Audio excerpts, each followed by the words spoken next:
জার্মানিতে ক্রিস্টিয়ানো রোনালদোর জন্য মাঠে ঢুকে পড়লেন দর্শক। যদিও এতে পর্তুগালের অনুশীলন বাধাগ্রস্ত হয়নি, তবে আলোচনায় আসরের নিরাপত্তা ব্যবস্থা।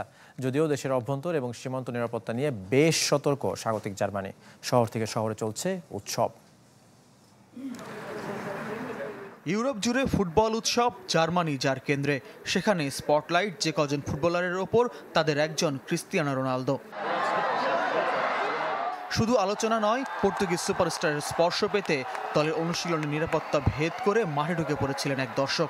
এবারের আসর ঘিরে পুরো জার্মানি জুড়ে যেখানে কড়া নিরাপত্তা, সেখানে সাবেক চ্যাম্পিয়ন দলের অনুশীলনে দর্শক প্রবেশ বেশ প্রশ্নের জন্ম দিয়েছে।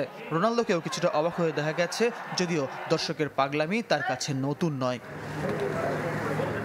নিরাপত্তা নিয়ে সত্যিই বেশ সতর্ক জার্মানির আইন শৃঙ্খলা বাহিনী। উদ্বোধনী দিন সন্দেহজনক বস্তু উদ্ধার হওয়ায় বার্লিনে একটি ফ্যানজন সাময়িক বন্ধ রাখা হয়।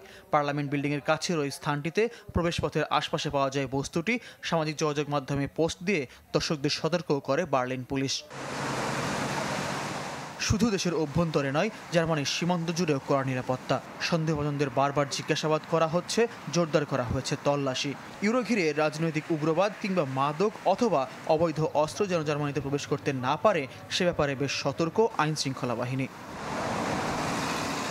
চারদিকে শুধু সতর্কতা তা নয়, ফুটবল ঘিরে সত্যিকার উৎসবও আছে জার্মানিতে, আছে নানা আয়োজন। পোর্ট সিটি হামবুর্গে দেখা মিলেছে সূচির সাথে মেলানো কন্টেইনার, যেখানে এক একটি কন্টেইনার শুরুর ম্যাচগুলোর বার্তা দিচ্ছে জাতীয় পতাকায়। দৃষ্টিনন্দন এই অস্থায়ী স্থাপনা দর্শকদের নজর কাটছে। ইউরো তৃতীয় দিন হামবুর্গের প্রথম ম্যাচ, তবে শুরুর দিন থেকে নানা আয়োজনে ছড়িয়ে পড়েছে ফুটবল উন্মাদনা। এক কোয়ার্টার ফাইনাল সহ আসরের 5 ম্যাচ হবে সেখানে। ফয়জুল ইসলাম, চ্যানেল 24।